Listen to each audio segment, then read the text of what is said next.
The Reverend Dr. Martin Luther King, 39 years old and a Nobel Peace Prize winner, and the leader of the nonviolent civil rights movement in the United States, was assassinated in Memphis tonight. Dr. Martin Luther King, Jr. was shot and killed tonight in Memphis, Tennessee. I have some very sad news for all of you, and that is that Martin Luther King was shot and was killed tonight. When white America killed Dr. King last night, she declared war on us. There will be no crying, there will be no funerals. The rebellions that have been occurring around the cities of this country is just lights up to what is about to happen. Don't let anybody make you think that God chose America as his divine messianic force to be a sort of policeman of the whole world. It seems that I can hear God saying to America, you are too arrogant. If you don't change your ways, I will rise up and break the backbone of your power, and I'll place it in the hands of a nation that doesn't even know my name. Nobody else can do this for us. No document can do this for us. No Lincolnian Emancipation Proclamation can do this for us. No Kennedysonian or Johnsonian Civil Rights Bill can do this for us. If the Negro is to be free, he must move down into the inner resources of his own soul and sign with the pen and ink of self-assertive manhood his own emancipation proclamation. As long as these intolerable conditions are there, as long as the Negro finds himself living every day in a major depression, then every city will sit on a powder keg and can explode over the slightest incident. But 100 years later, the Negro still is not free. Instead of honoring this sacred obligation, America has given the Negro people a bad check. A check which has come back marked insufficient funds. A riot is the language of the unheard. What is it that America has failed to hear? It has failed to hear that the plight of the Negro poor has worsened over the last few years. It has failed to hear that the promises of freedom and justice have not been met. And it has failed to hear that large segments of white society are more concerned about tranquility and the status quo than about justice, equality, and humanity. And as long as America postpones justice, we stand in the position of having these recurrences of violence and riots over and over again. It is the notion that only time can solve the problem of racial injustice. There are those who often sincerely say to the Negro and his allies in the white community, why don't you slow up? Stop pushing things so fast.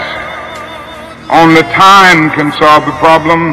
And if you will just be nice and patient and continue to pray, in 100 or 200 years the problem will work itself out. Well, that is an answer to that myth. And it is that time is neutral. I'm sorry to say this morning that I'm absolutely convinced that the forces of ill will in our nation, the extreme rightists of our nation, the people on the wrong side, use time much more effectively than the forces of goodwill. Don't let anybody take your manhood. Be proud of our heritage. As somebody said earlier tonight, we don't have anything to be ashamed of. Somebody told a lie one day. They couched it in language. They made everything black, ugly, and evil. Look in your dictionary and see the synonyms of the word black. There's always something degrading and low and sinister. Look at the word white. It's always something pure, high, and clean. But I want to get the language right tonight. I want to get the language so right that everybody here will cry out, Yes, I'm black. I'm proud of it. I'm black and beautiful. Another thing I want you to understand is this. That it didn't cost the nation one penny to integrate lunch counters. It didn't cost the nation one penny to guarantee the right to vote. But now we are dealing with issues that cannot be solved without the nation spending billions of dollars and undergoing a radical redistribution of economic power. Yes. At the very same time that America refused to give the Negro any land, through an act of Congress, our government was giving away millions of acres of land in the West and the Midwest, which meant that it was willing to undergird its white peasants from Europe with an economic floor. But not only did they give the land, they built land-grant colleges with government money to teach them how to farm. Not only that, they provided county agents to further their expertise in farming. Not only that, they provided low interest rates in order that they could mechanize their farm. Not only that, today many of these people are receiving millions of dollars in federal subsidies not to farm, and they are the very people telling the black man that he ought to lift himself by his own bootstraps. But honesty impels me to admit that our power has often made us arrogant as a nation. We feel that our money can do anything. We arrogantly feel that we have everything to teach other nations and nothing to learn from them. So my slogan is not burn, baby, burn. My slogan is build, baby, build. Organize, baby, organize. Learn, baby, learn, so that you can earn, baby, earn. That's my slogan. It would be fatal for the nation to overlook the urgency of the moment. This sweltering summit of the Negro's legitimate discontent will not pass until there is an invigorating autumn of freedom and equality. I would like to honestly say to you that the white backlash is merely a new name for an old phenomenon. Not something that just came into being because shouts of black power, or because Negroes engaged in riots in Watts, for instance. The fact is that the state of California voted a fair housing bill out of existence before anybody shouted black power, or before anybody rioted in Watts. It may well be that shouts of black power and riots in Watts and the Harlems and the other areas are the consequences of the white backlash rather than the cause of it. What it is necessary to see is that there has never been a single solid, monistic, determined commitment on the part of the vast majority of white Americans.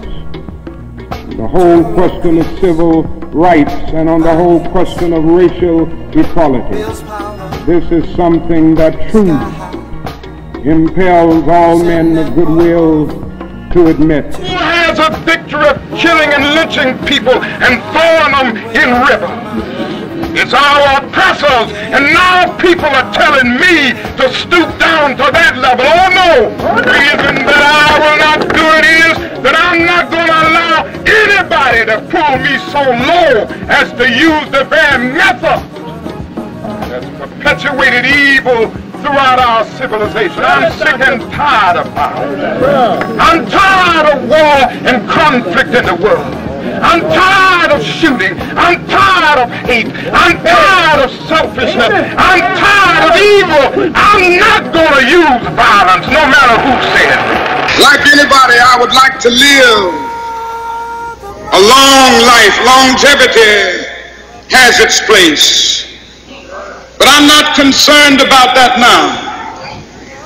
I just want to do God's will. And He's allowed me to go up to the mountain. And I've looked over and I've seen the promised land. I may not get there with you, But I want you to know tonight that we as a people will get to the promised land.